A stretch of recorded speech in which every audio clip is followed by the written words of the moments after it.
My name is Dorothea Gregoire, and I'm an entomologist, also known as an insect expert. And each month, I will share my knowledge on a variety of insects and critters, as well as tips and tricks for how you can come to appreciate, support, and nurture habitats for beneficial insects in your yards and garden spaces. Now let's learn about moths, the butterfly's less colorful but way cooler cousins. So because of the nocturnal habits and admittedly more pale color palette of most moths, we often overlook them in our gardens in favor of their flashier butterfly cousins. However, most of us can't help but notice the sphinx moths. These are also known as hawk moths from the family Sphingidae. These large moths have very fat, often fuzzy bodies as adults and are rather large caterpillars during their juvenile stages.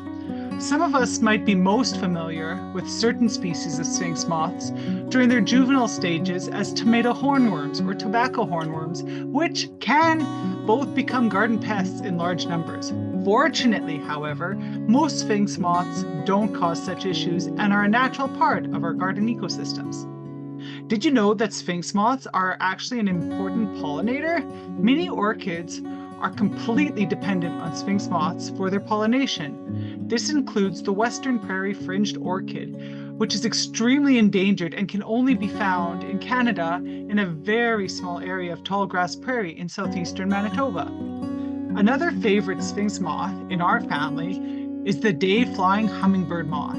This striking moth has clear wings and hovers like a hummingbird as it travels from flower to flower, drinking nectar and pollinating as it goes. Sphinx moths get their name from their characteristic behavior of their caterpillars. Sphinx moth caterpillars have a pointy, stiff horn on their rear ends and will often rear up with their thorax raised into the air and their heads tilted downward in a posture quite reminiscent of the posture of the Sphinx statues from ancient Egypt. That's all for today. Talk soon.